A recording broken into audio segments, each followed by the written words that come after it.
Shalom, queridos, graça e paz. Que as mãos santas e poderosas do Eterno estejam estendidas sobre a sua casa hoje, estejam estendidas sobre a sua vida, sobre a sua família, hoje e sempre, em nome de Jesus. Queridos, o texto que nós vamos meditar sobre ele hoje está no segundo livro do profeta e também juiz, Samuel, capítulo 6, verso de número 13. Nós temos ao longo dessa semana falado um pouco sobre a arca, sobre a glória de Deus, sobre como tratar a arca, como atrair a glória de Deus para o nosso meio, como atrair a glória de Deus para a nossa casa. E hoje o Senhor ministrou novamente este texto ao meu coração, um pouco mais, acerca dessa história, acerca de como Davi ele conseguiu levar a arca do Senhor novamente a Jerusalém. E eu quero que você, se possível, acompanhe comigo aí na sua casa, no momento em que você estiver assistindo este vídeo. 2 Samuel, capítulo 6, verso de número 12, diz assim: Então avisaram Davi, dizendo: Abençoou o Senhor a casa de Obed-edom e tudo quanto tem por causa da arca de Deus. Foi, pois, Davi e trouxe a arca de Deus para cima da casa de Obed-edom, a cidade de Davi, com alegria. E sucedeu quando os que levavam a arca do Senhor tinham dado 6 passos, sacrificava bois e carneiros cevados. E Davi saltava com todas as suas forças diante do Senhor. E estava Davi cingido de um éfode de linho. Assim subindo, levavam Davi e todo Israel a arca do Senhor com júbilo e aos sons de trombeta.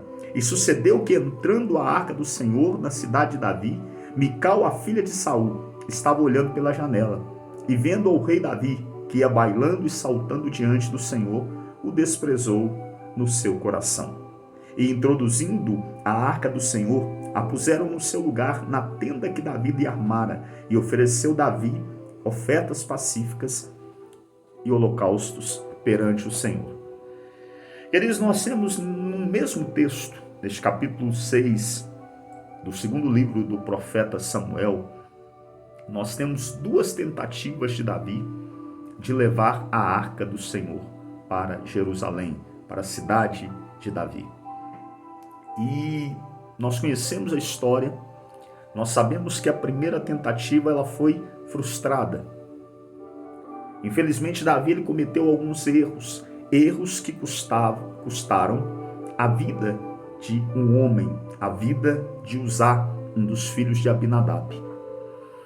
O primeiro grande erro de Davi, queridos, foi ter tentado se relacionar com a glória de Deus, porque a arca da aliança, a arca do Senhor, ela representava isso, a glória de Deus, a Shekinah, a doxa do Senhor.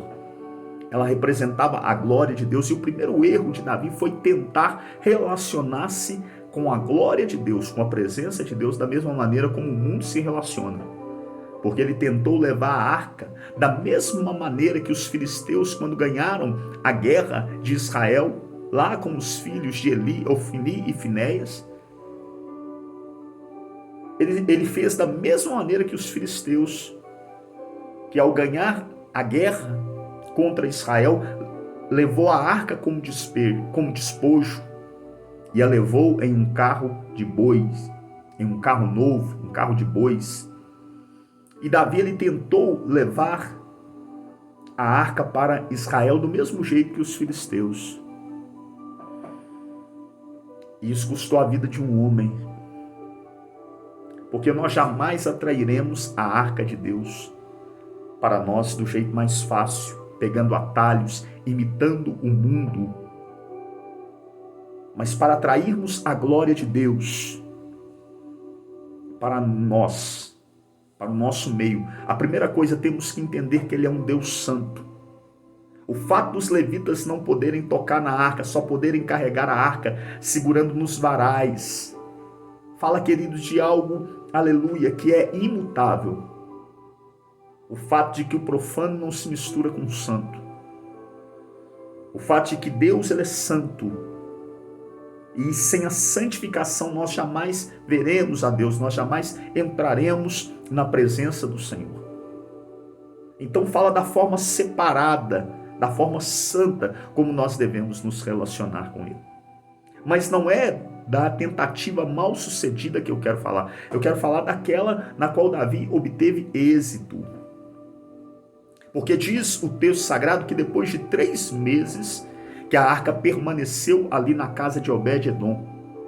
E Obed-edom e sua família e tudo quanto ele tinha foram abençoados por Deus, por amor à arca. Deus, por causa do amor que ele tinha com a arca, por causa daquilo que a arca representava, abençoou Obed-edom. A Bíblia diz que Davi, então, ele recobra o seu ânimo. Ele se sente reanimado. A esperança começa a queimar no coração de Davi novamente.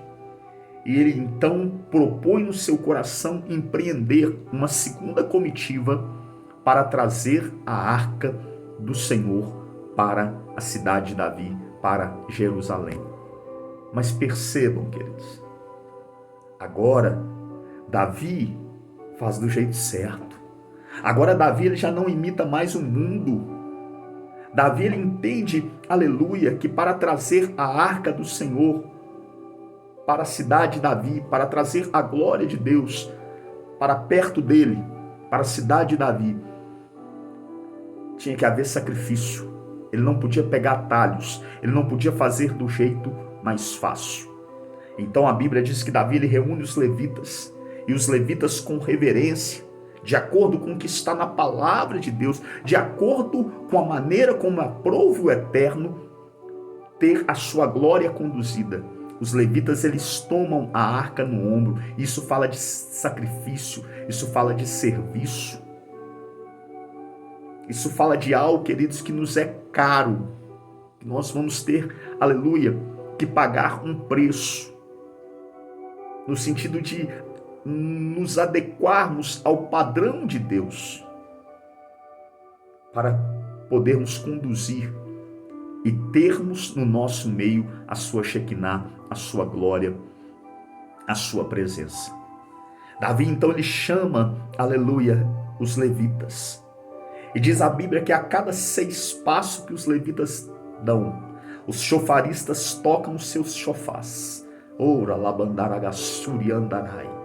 E eles sacrificam diante do Senhor, queridos. Existe ali agora toda uma atmosfera de adoração. Aquilo que faltou na primeira tentativa, agora existe nessa segunda tentativa. Se na primeira tentativa eles tentaram imitar o mundo, eles tentaram fazer do jeito de um jeito mundano, agora eles estão fazendo, aleluia, de acordo com a palavra, de acordo com aquilo que a palavra diz que tem que ser feito. Os levitas estão levando a arca no ombro, fala de sacrifício, fala de reverência.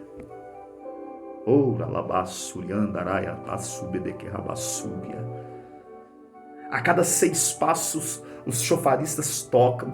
Davi, ele manda que sacrifiquem ao Senhor. A Bíblia diz, queridos, que Davi, ele está tão alegre que ele começa a dançar em volta da arca, ele começa a saltar de alegria. E aqui eu começo a ver algumas características do verdadeiro adorador, que nós vamos nessa noite chamar de adorador extravagante. A primeira coisa, querido, tudo que ele faz para o Senhor, ainda que isso demande esforço, ainda que isso demande sacrifício, ainda que isso demande trabalho, ele faz com alegria. Se nós pegarmos ali no verso de número 12, a Bíblia diz que Davi ele foi com alegria até a casa de Obed-edom. Por mais que Davi ele tinha ali os seus medos, por mais que Davi ele tinha ali os seus traumas, quantas e quantas pessoas usam como desculpa, usam como muletas o fato de que no passado tiveram experiências, aleluia, desagradáveis, experiências ruins ao longo do ministério, ao longo da caminhada. E com base nessas experiências ruins que tiveram ao longo do ministério, ao longo da caminhada, muitas vezes em casa, com a família, às vezes com um líder em um determinado departamento da igreja, com um irmão da igreja, com o próprio pastor, Com base nisso, falam: eu não vou mais fazer, eu não vou mais me envolver. Davi, ele tinha, dentro de uma perspectiva humana, queridos, motivos para dizer: olha, eu não quero mais mexer com a arca, eu não quero mais me envolver com isso, porque a última vez que eu me envolvi com isso foi uma tragédia, um homem morreu. Mas mesmo assim, Alabandaragassuri andarai, o desejo de ter a presença de Deus com Davi foi maior do que os medos de Davi. O desejo de ter a glória de Deus no meio da casa dele, no meio ali da família, no meio da cidade de Davi novamente, de ter a glória de Deus com ele, foi maior do que qualquer experiência desagradável, foi maior do que qualquer experiência ruim, do que qualquer dissabor que Davi ele teve no passado. Davi ele relevou na hora, queridos. E ele disse: eu vou novamente, eu vou tentar quantas vezes forem necessárias, eu não vou parar de tentar até eu conseguir trazer a arca, até eu conseguir trazer a presença da glória de Deus para perto de mim. Pastor, eu já tentei muitas vezes. Tente quantas vezes forem necessárias. Só pare de tentar quando você já puder orar agradecendo o Senhor, porque finalmente a glória de Deus está junto de você novamente. Você está desfrutando da presença de Deus e da glória de Deus. Não pare de tentar, por mais que você se decepcione, por mais que você se frustre no meio da caminhada, por mais que você sofra perdas no meio da caminhada, não desista.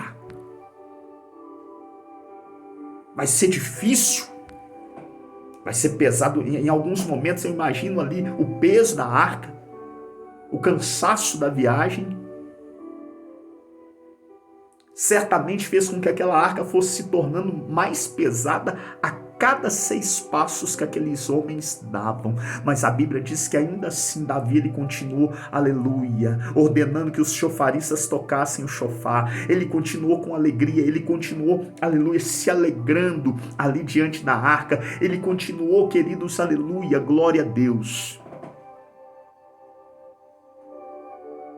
sacrificando diante do Senhor, adorando o Senhor. Então as primeiras lições que nós aprendemos com um verdadeiro adorador, com um adorador extravagante. Ele não é alguém perfeito. O verdadeiro adorador, ele vai errar algumas vezes ao longo da caminhada. A diferença dele, para aqueles que nunca vão desfrutar da alegria, daqueles que não conhecem, daqueles que como Mical não conhecem, ficam espiando da janela, não se envolvem com a presença de Deus, não se envolvem com a glória de Deus, são meros espectadores, são meros religiosos. É que o verdadeiro adorador, ele não desiste, ele não sossega, enquanto ele não atrai a presença de Deus para a vida dele.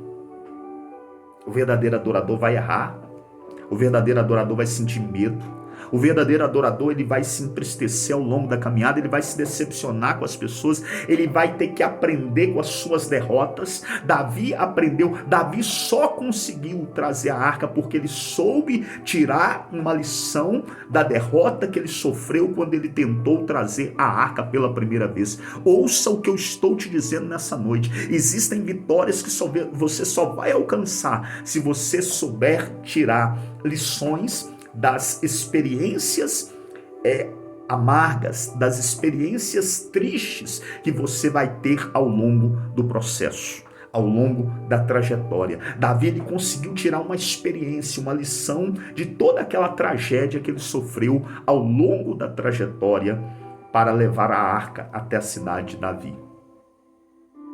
Outra coisa, outra característica do verdadeiro adorador. Aleluia. Ele não está preocupado com as pessoas. Ele não está preocupado com o título que ele tem. Davi havia acabado de ser coroado rei de Israel. Ele havia acabado de unificar o reino do sul com o reino do norte. Depois de 7 anos governando, reinando sobre Hebrom, ele agora é proclamado rei sobre todo Israel. E Davi ele quebra todos os protocolos. Ele abre mão, aleluia, das exigências reais, do protocolo real.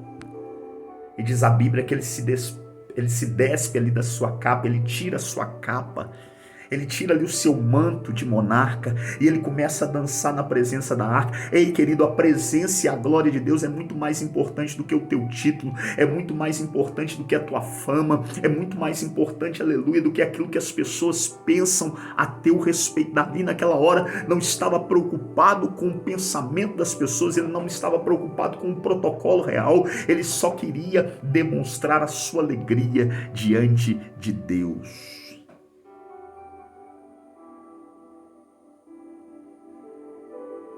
Muitas pessoas vão te julgar. Muitas pessoas vão dizer assim, mas não é possível que ele ainda vai tentar novamente, mesmo depois de tanta dor, mesmo depois de tanta luta, de tanto sofrimento, não é possível que ainda assim ele queira tentar novamente. Mas o verdadeiro adorador, ele nunca desiste. Ele vai continuar tentando até conseguir. E ele vai fazer com alegria, independentemente do trabalho, do esforço, do sacrifício. Porque andar com Deus, atrair a glória de Deus, querido, não é fácil. Exige renúncia, exige sacrifício, exige esforço. É laboroso, dá trabalho, mas vai compensar. Eu quero encerrar esse devocional chamando a nunca desistir de atrair, te fazendo um pedido: nunca desista de atrair a glória de Deus para a sua vida. Seja um adorador extravagante. Abra mão, querido, aleluia, da sua reputação. Abra mão de título, abra mão de qualquer coisa, mas não abra mão da glória de Deus. Que o Senhor te abençoe. E que por esses dias, independentemente da crítica, das muitas Micais que vão aparecer na janela, porque uma característica de quem não se envolve com a glória de Deus é que ele critica quem se envolve, querido. Uma característica de quem não quer nada com Deus, uma característica de quem não quer nada com a obra de Deus, é que ele sempre vai criticar e desprezar quem quer, quem tem compromisso, quem busca a glória de Deus. Mas eu quero te dar um conselho: faça como Davi. Ainda que te desprezem, ainda que debochem de você, ainda que te critiquem, continue adorando o Senhor, seja intenso. A Bíblia diz que Davi, ele saltava com todas as suas forças, ele foi intenso diante do Senhor. E o verdadeiro adorador, ele é intenso, ele não faz nada pela metade, querido, ele se derrama por completo diante do Senhor, ele faz com toda a sua força, ele faz com todo o seu entendimento, ele não tem reservas quando é para Deus, ele se entrega por completo, ele se lança por completo. Que nós possamos levantar uma geração assim, e que o Senhor possa dizer: é uma geração segundo o meu coração. Deus te abençoe em nome de Jesus. Hoje nós acabamos nos estendendo um pouquinho no devocional, porque estava muito gostoso. Está gostoso falar da glória de Deus, querido. Gostoso, aleluia, falar desse Deus. Anai, camanto, iderrai, assub, canta lamanai. O rei balaba, assub, canta lamanai, que através de Jesus Cristo manifestou a sua glória para nós. Que Deus te abençoe grandemente. Que Deus levante nesses dias homens dispostos a levarem sobre o ombro a arca dele. Homens que se alegram com a presença dele. Homens que são intensos. Homens que são verdadeiros. Anai, camanto, iderrai, assúbia. Homens que abrem mão de qualquer coisa. Davi, ele tinha acabado de ser nomeado rei, queridos. E qualquer outro no lugar dele estaria preocupado, aleluia, com o protocolo, como fazer. Não, um rei não faz assim. Um rei, ele tem que se preservar, ele não pode se expor. Deus está em busca de homens, aleluia, que não meçam esforços para buscarem a glória dele. Que se exponham por completo. Que não tenham vergonha de serem intensos, de serem exagerados, de serem extravagantes diante do Senhor. Deus te abençoe em nome de Jesus. Beijo no teu coração.